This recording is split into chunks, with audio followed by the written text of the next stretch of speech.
దిష్టి తగలకుండా ఉండడానికి కొన్ని మార్గాలు పెద్దవాళ్ళు చెప్పడం జరిగింది.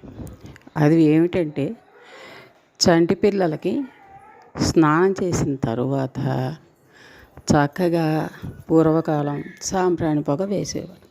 ఇప్పుడు పొగలు ఎలర్జీలు అవి ఇవి అంటున్నారు. పోనీ అలా కాకపోయినా చక్కగా నల్లటి బొట్టు పెట్టండి.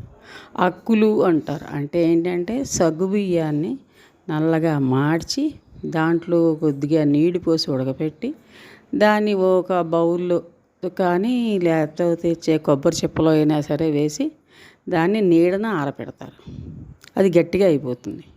అప్పుడు దాని మీద ఒక్క నీడ చుక్క వేసి ఇలా చేతితోటి ఇలా కొంచెం అరగదీసినట్టు చేస్తే మళ్ళీ అది మనకి బొట్టులాగా వస్తుంది. అది చంటి పిల్లలకి పెట్టేవారు.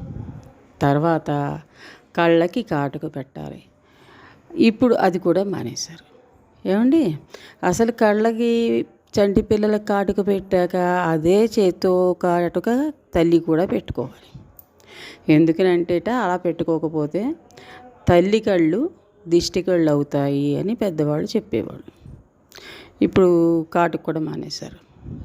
కనీసం ఆ కాటుకని తీసుకుని ఈ కణతల దగ్గర కొద్దిగా చిన్నగా దిష్టి చుక్కలాగా పెట్టండి.